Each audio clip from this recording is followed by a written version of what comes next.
Olá, caríssimo telespectador da Rede Século XXI, obrigado pela sua audiência. Cá estamos para dar continuidade à nossa catequese interminável com o Catecismo da Igreja Católica sobre a nossa fé católica apostólica romana, programa sob a responsabilidade do Ordinariado Militar do Brasil.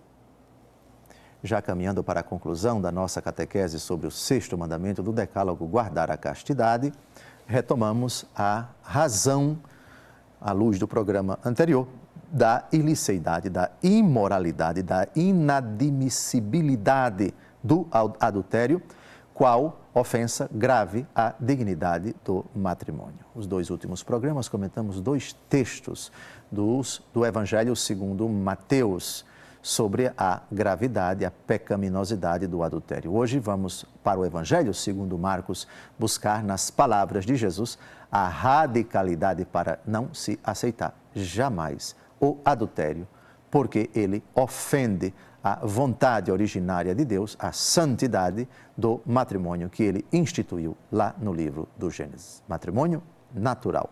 Evangelho segundo Marcos, capítulo 10, versículos de 11 a 12, vamos ao texto. E ele disse-lhes: quem repudia sua mulher e se casa com outra, comete adultério contra a primeira.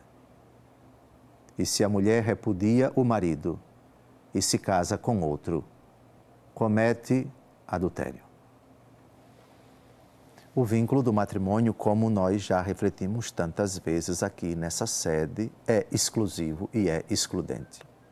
O matrimônio é uma instituição natural, por si, perpétua. O vínculo se rompe apenas se de fato o matrimônio aconteceu com a morte de um dos cônjuges. Antes disso, não é legítimo nem a ele nem a ela o repúdio, exceto em matrimônio falso, e dessa exceção nós já tratamos nos dois programas anteriores. Fora do contexto de matrimônio falso, esse repúdio constitui a inadmissível falta moral chamada adultério.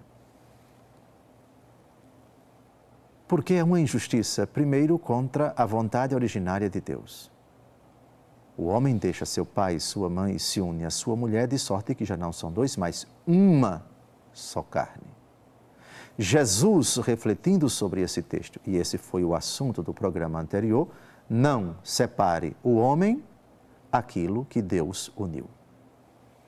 O adultério é uma tentativa, como vimos no programa anterior, de romper esse vínculo exclusivo e excludente, de fragmentar, dado que introduz um terceiro elemento, seja o quarto elemento, o quinto elemento, nessa relação exclusiva e excludente. Se ele repudia a ela e casa-se com outra, comete adultério contra a primeira. E se ela faz a mesma coisa com relação ao marido e se casa com outro, comete adultério.